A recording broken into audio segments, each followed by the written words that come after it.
This might be the most wide open metagame we have ever had in Marvel Snap. Last week, I talked about how the two main pillars of the metagame were Angela Soup and combo decks. Now this week, a new pillar has been added to that metagame, and it is Annihilus Sentry decks. Anni Sentry is the thing to do to combat both of those at the same time, and it comes in a variety of forms. There is almost as much diversity amongst Anni Sentry decks as there is in Angela Soup or in combo. This is a whole other dimension to the metagame that was not on this level last week, but has been a major force in top 100 in my experience and in the experience of others. These decks are built around not just Sentry Anni, but other powerful 5-cost cards. The major things you'll see in common are, of course, going to be Sentry and Annihilus, and going in and out, some of them rely on Pixie, some of them rely on Professor X, some of them rely on Cannonball, but they're all sort of grouped around this one pole, which is Sentry and Annihilus. Now, this has resulted in a lot less combo. One of the things that this deck tends to do, and decks like it, is be very good into combo and be quite okay into the Angela Soup lists. This is what has really kept this metagame moving. Now, the first list here is built by, I believe, either Jeff Hoagland or Spyro ZA. I am not sure which. I know I saw it on Twitter from Spyro, but I think it might have been a Jeff Cook originally. Either way, it is the baseline version of this sort of new pillar of the metagame, and it is extremely powerful. Just as a baseline thing, Pixie gives this deck a huge amount of cube equity. Being able to know what your range is while your opponent has basically no idea is extremely relevant. When I had Glenn Jones on my channel, I asked him about Pixie, and he mentioned he might want to buff it. My official advice to Glenn Jones is do not buff this card. It is actually good. It may have taken about a month for us to figure it out, but there are multiple decks using Pixie, Sentry, Annihilus on this tier list. This is the one that has the best numbers on Untapped. You could also swap out Polaris for Red Guardian. Similar numbers at a similar amount of games in the top 10% of Infinite. In my experience, this is the easiest one to play. It has enough explosion to hang in there with some of the combo decks and with some of the Angela Soup decks. I think one underrated aspect of this deck is just how disruptive the one-drops can be. You actually just get free wins out of Iceman and Spider-Ham, and that is kind of crazy right now. Just being able to free roll this package and just have it in your deck and just randomly win games, hitting like, you know, a Cannonball or an Apocalypse or whatever with your Spider-Ham is really good. The fact that having it in your deck makes your Pixie better is really good. And the fact that this deck runs Mobius just as a default thing right now, it wants to run Mobius to synergize with its game plan, means it gets just sort of free wins against decks that are relying on cost reduction because you happen to have the tech card for it. This is a very solid deck, although there are so many competitors, even in the Annihilus Sentry Pixie space, that it's very hard to tell which one the best actually is. This list was cooked up by Jimmy Dickens, and Butt, who you may know from my channel, took it into the top 10 of Infinite. It is a hybridization of what the previous list is trying to do with the Clog package, so Debris and Mockingbird and Mysterio from the general Clog deck. You may remember this package from another video I did recently. Now, what this deck is trying to do is similar, right? Like, it's doing the same stuff, but its payoff, rather than being Lady Deathstrike, is Cannonball Prof X. You still have Sentry Anni. You have a Mockingbird in here. What you lose, however, in doing all of this is the ability to include Mobius. So this is a much more I am going for the high roll kind of deck, literally just playing Pixie and just Pixie. And you also lose a lot of the disruptive early one-drops that I think are actually key to why the other version of this is so compelling. Now, this deck probably has a little bit more pedigree at the high end. I've seen more players excited about this one that are in the top 100 than were excited about the other build. That said, I don't think its numbers are as good on Untapped, and that does matter. This is a different take rather than a strict upgrade, is my current opinion right now. However, it has a much better combo matchup by virtue of being a Prof deck. To me, my read on this is that it is a version of the previous deck that is built even more to beat combo, and it will absolutely accomplish that goal. Now, not all Sentry Anni decks include Pixie. Some of them include just normal junk stuff, and I think that's what's so hard to talk about with this archetype, because these decks are all superficially fairly similar and operate in similar ways, but whether or not you're a Pixie Mobius deck, whether or not you're a Pixie deck, whether or not you eschew that whole package entirely and just want to be a normal deck and not do Pixie stuff at all, that could be right too. The fascinating thing about this space in the metagame is there's so many directions to go with it, and all of them are very strong. So even just a normal junk build like this, you're still leveraging extremely powerful cards, Sentry Anni, Prof Cannonball, and just kind of going to town on people. One thing this list does lack, however, is cube gain rate. This is a good deck for win rate. You're going to win a lot of games, but cube gains might be a little bit difficult because at this point, people are very used to playing around Cannonball. You're not going to get those free wins off of, oh, well, what if they don't beat me on this lane? If people are dead to Cannonball, they're leaving now. And you are very often able to be like, well, you're dead to Cannonball, so I guess you got to leave, and you never end up collecting those cubes. This is an honorable mention, but I'm putting it in this section because it does matter. This is a deck cooked up by Stefan that Yo Woody used to hit rank 1. It is also kind of an example of just how weird and odd all of these different decks can get, right? Like, this is doing kind of the same thing. It's a Nihilist Sentry. It is doing that, right?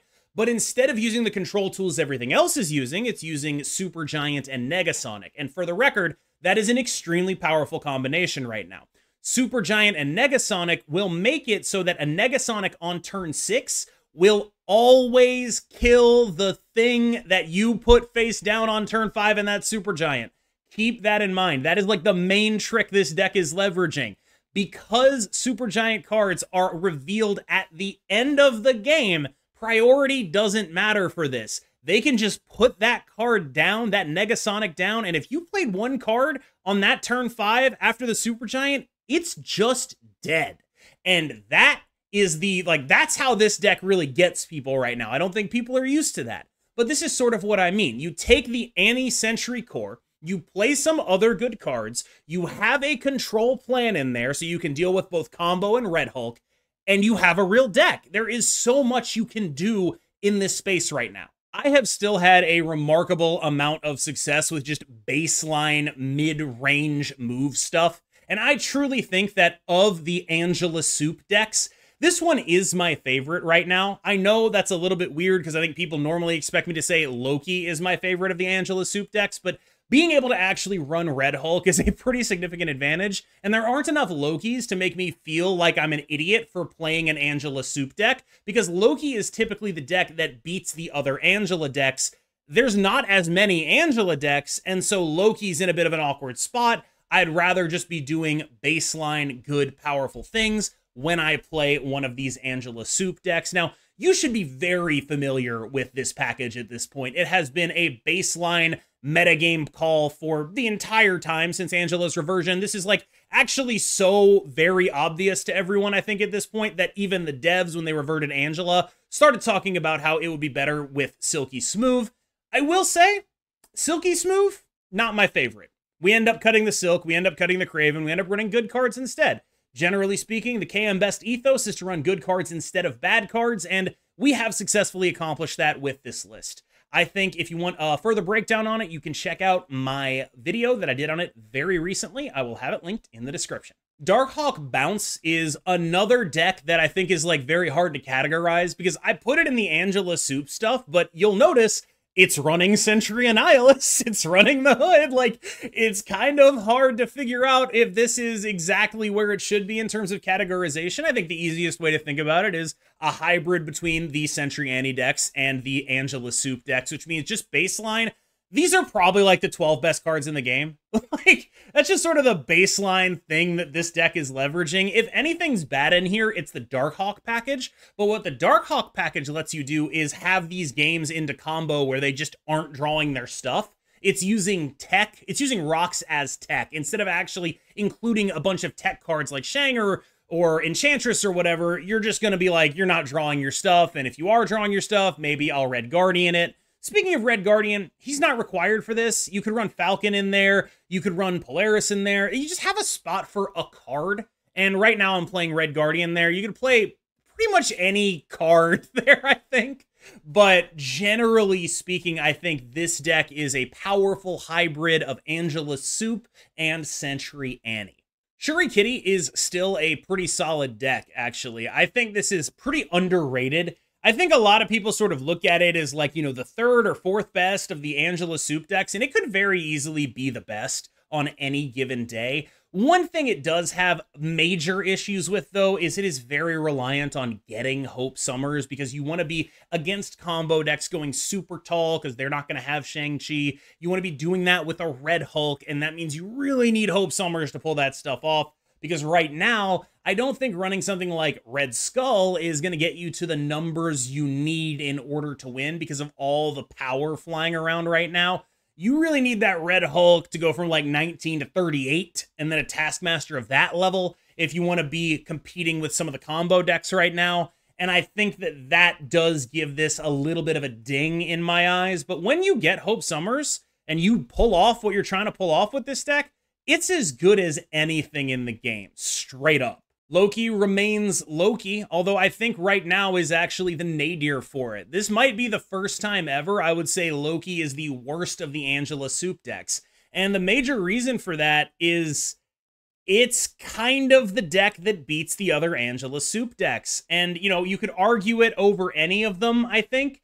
But the fact that there's these Pixie Mobius decks running around right now, that's bad for Loki. The fact that there's not as many Angela decks running around right now, and that's the matchup it wants. The fact that it's pretty poor into combo decks generally. And while the combo decks are being threatened right now by the Annihilus type stuff, it's not necessarily enough for you to feel like you're good if you play Loki into a Hela. Like, you're still going to lose that game. So I think right now, Loki, like, all of these decks are sort of relative to each other. They're all good, that's why they're here. But right now, and I might just be saying this for shock value, but I really do think you could convince me that Loki is the worst of the Angela Soup decks in this context. That might not always be true, but I do think at the moment I'm recording this, that if you forced me to stack rank them, it would be very close, but I think I would have it third or fourth. In all of this, figuring out what the best combo deck is has been a little bit hard to do. I think the one deck that is the least hurt by all of this Annihilus stuff is probably Phoenix Force, because of the fact that it runs this destruction stuff alongside it.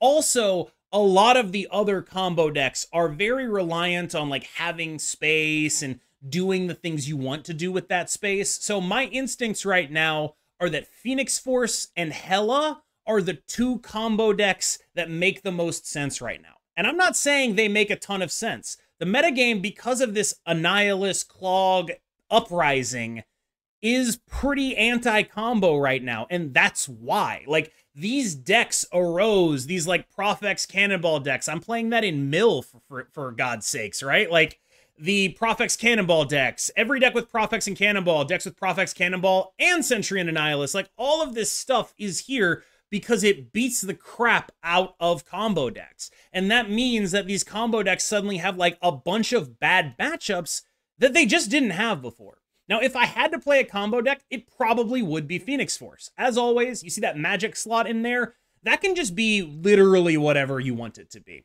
I think the most common thing I'm seeing right now in that spot is Eliath, actually. But again, it can just be whatever. Play card there. Whatever the most deranged thing you can think of that will steal cubes, go and do that. That is kind of how you want to approach it. Now, don't get me wrong. This deck takes some real splash damage from the preponderance of Professor X. It can deal with Annihilus. It cannot deal with Prof.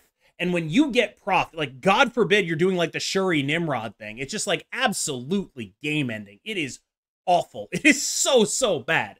And it says a lot that I think this is the most well-positioned combo deck despite that. I think the metagame is pretty hostile to Hela, And I think she's a big reason why the metagame has evolved to be what it is right now. If you'll go with me on a tangent here, it sort of started with like Silky Smooth. Then the question was, how do I beat Silky Smooth consistently? The answer was Hela. And then the question was, how do I beat Hela consistently? And there were two answers to that. One was a combo deck that went bigger. The other was Professor X. And it turns out Professor X is good against the combo decks that go bigger as well. So that is sort of what is moving into the Sentry Anni space. It's very hard to define the Sentry Anni space as only Sentry Anni. It is also a Professor X space. There's a lot of overlap there.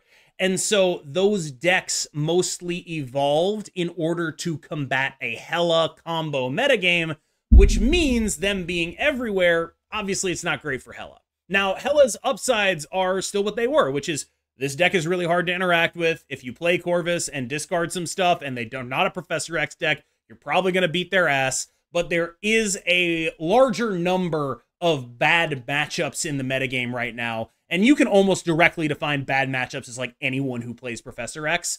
And even the Annihilus Sentry decks that don't play Professor X can get stats enough that they can legitimately compete with you. And I think that puts this deck in a pretty awkward spot. All this Clog really puts a harshing on both of the Mr. Negative decks from last week's video. Negative Tribunal, like, it just cannot deal with a lot of this stuff. Like, one wrong Clog, you're in an absolutely incredible amount of trouble. When you're doing Iron Man stuff, you really hate, like, people are playing Red Guardian, you get your Iron Man Red Guardian, you're dead. Like, there's just a lot of awkward stuff. I think you could argue the best Tribunal deck right now is just running Tribunal and Phoenix Force to try to combat Prof X. Like, and that's not all that good. It just goes in that whatever the most deranged slot you have. Like, whatever the most deranged idea you have, Phoenix Force can do it. So I've seen that. As far as like actual dedicated Tribunal decks, there's just straight up too much interaction right now. Too many people are playing Debris Clog. Too many people are playing Professor X. Too many people are playing Red Guardian. Too many people are playing Annihilus. And all of that stuff is just killing you. The same kind of goes for Mr. Negative, the original Mr. Negative, but at least this deck has like some weird lines you can pull off still. I would not recommend it really, but I don't think any of the combo decks are in a good spot right now. But so if you are a combo gamer, I see nothing wrong with playing Mr. Negative and saying, you know, at least I'll beat the other combo decks. I think this deck relies a lot on being able to snap into almost everything on, you know, turn 2, I have Mr. Negative on 3. And the fact that there's these amounts of Professor X decks, Annihilus decks, Clog decks that are able to flip that on you really, really dangerously impacts this deck's cube gain rate pretty significantly. Now, if you're not seeing any of that sector of the metagame, this is still a great choice, honestly. But it requires you to be aggressive with your snaps in a way that can get really flipped on you by a lot of decks right now. It's kind of impossible, like I said, to sort of group these decks together. I think if I had to group this deck with anything, I would say it's in the first category of decks we talked about. It's a Sentry Anni category deck, but this doesn't have Sentry and Anni in it, right? So like that's a little bit of an awkward thing to talk about. But to me, there are 4 cards that are attacking the metagame in the same way right now. They are Sentry, Annihilus as a package, Prof X, Cannonball as a package. Those cards are trying to accomplish the same goal. So this deck is, in a way, trying to accomplish the same goal as the first sector of decks we talked about. I think this is a reasonable goal to try to accomplish. Just be like, all right, I'm going to Professor X stuff. Professor X is really good right now because of all the combo decks. It's good enough into the non-combo decks that I can still sometimes win with Prof Cannonball. I have all this mill stuff. I get to use that to my advantage. This is very sort of anti-combo, and right now I think combo is at a bit of a nadir, which makes it less efficient to invest in being anti-combo, but it's still something you can do if you like. Now, I know this is going to be relevant for people looking to do the quests. You can play Yondu in here. It sucks, but you can do it. And I think this is probably the only deck where you can play Yondu in here, and it'll suck slightly less. But I think most decks playing Yondu are going to be pretty bad, so you might as well at least try this one, you know? This is the build of Discard that I have been playing. It was built by Mickey, one of my mods, a top 50 gamer in the world at the time of recording. And what he was doing with this was attempting to deal with the Prof X decks in a way that would be very hard for them to Professor X. And what that means is this is a deck that's looking to put a scaling threat in every lane. It's going to stick a Mobius, it's going to stick a Dracula, it's going to stick a Strong Guy, it's going to stick a Dakin. It's going to put something in every lane that makes it just like, oh, I can't Professor X this. I don't actually win the Professor X lane because of the way stuff scales. And this is like a very metagamed thing. This is also running Killmonger because you are a bit of a Dakin deck, even though that's a pretty rare line for you to take. You often have better things to do with that, like getting discarded off of MODOK will pump your Morbius a little bit. This is going to run Killmonger as another further deference to the Clog decks, all right? Like, these are decks that are playing Debris. These are decks that are playing the Hood. And one of the things you can do to get a lot of advantage in that matchup is Killmonger their stuff, kill off their Hood, which they're going to give to you, kill off the Demon, and suddenly this card is like a 3/12, and it becomes incredibly worth running in a deck that can afford to run it, which this card can. And so you end up in a lot of situations where the Killmonger is actually just pretty good. It's just like, oh, that's just like a 3/12. I like that. I'm very much into it because nobody plays around a Killmonger out of discard. Nobody is like, I gotta hold my Demon until turn 6 in case they Killmonger me in discard. It's just not real. And, you know, they might start doing that now, but like, I really don't know how widespread this could ever get. It might never be the right thing to do. So that is really what this deck is trying to target. You're targeting decks playing Debris, you're targeting decks playing Professor X, you're targeting decks that are doing the Sentry Anni thing with the Hood. All of that is quite helpful and was what Killmonger allows you to do alongside the other threes that help you win those Professor X lanes in the back way. Like, you just sort of backdoor win those Prof X lanes by having a Morbius in them or a Strong Guy or whatever. And those are just gonna win those lanes a lot of the time. I still see people playing Destroy, which means it still does go here, and I don't think it's bad by any means. I think you could argue that it's actually like, okay, this deck is well positioned, like this is good, we get to beat up on the Clog things, and we'll kind of have to see. But one of the things that this deck does run into is it's not great into Daredevil Prof X. Like, specifically like Daredevil, Professor X, Cannonball, you tend to have a lot of trouble beating stuff like that. And so even though it feels like this deck should be good, not enough of the Annihilus decks are relying on, you know, sending over stuff in a timely manner for you to blow it up. But I do think it's probably a little bit underrated. It's just, you know, people are going to be more aware of your Killmonger. They're just going to not take those lines against you, so it ends up a little bit worse. But generally speaking, I think this deck is okay right now. And I think especially if you're like someone who doesn't have any of the new expensive cards, because one of the things I've really noticed going through this is like there are a ton of just new cards running throughout all of this, especially like, you know, Cannonball, which a lot of people didn't get, Pixie, which a lot of people didn't get, Hope Summers on the season pass, Elsa, which people might not have, Kitty, all of this stuff that people might not have. So there might be like, all right, how is Destroy right now? I think it is perfectly competent. This is a fine deck to play. Now, one thing I do want to bring your attention to is the Arnim Zola. I'm less certain about this than I was a week ago. A week ago, it made perfect sense. We're playing Arnim Zola because we want to completely obliterate our opponents that are going for like combo stuff. So we want to be able to like go for null Zola lines.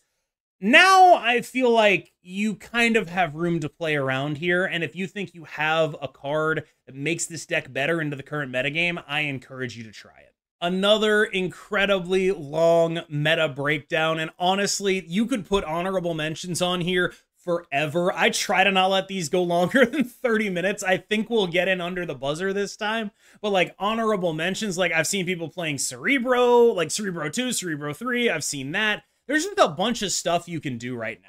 The part of the thing that I want to impart to you when you watch a video like this is what people are doing. If you have something that beats all of this, go nuts. Like, I don't want you to look at this and be like, these are the best decks and that is a permanent state of affairs. These are the best decks right now. But as you can see, things can change dramatically week to week. A week ago, these Annihilus decks were like in the womb. Now they are fully born and destroying everything, right?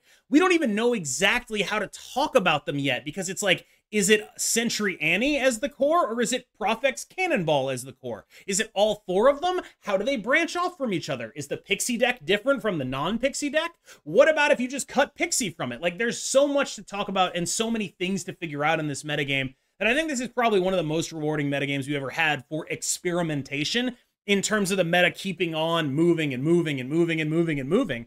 People ask me what I want from a patch. Like, what would you want to patch? And like right now, I just want them to not screw this up, because we have had a moving metagame for a while, and I'm really happy about it. And like, it does strike me like, man, Thanos was really, Thanos was really bad for the game. Huh. That's certainly something that in hindsight, it's like, wow, Thanos was bad for this game, and Angela being gone was bad for this game, and both of those things being fixed is awesome. So I am super with this. Like, this is a very fun metagame. I am excited to see where it goes in the future. As always, I've been KMBest, you've been phenomenal, and you just got the KM boost. I will see you in the next one.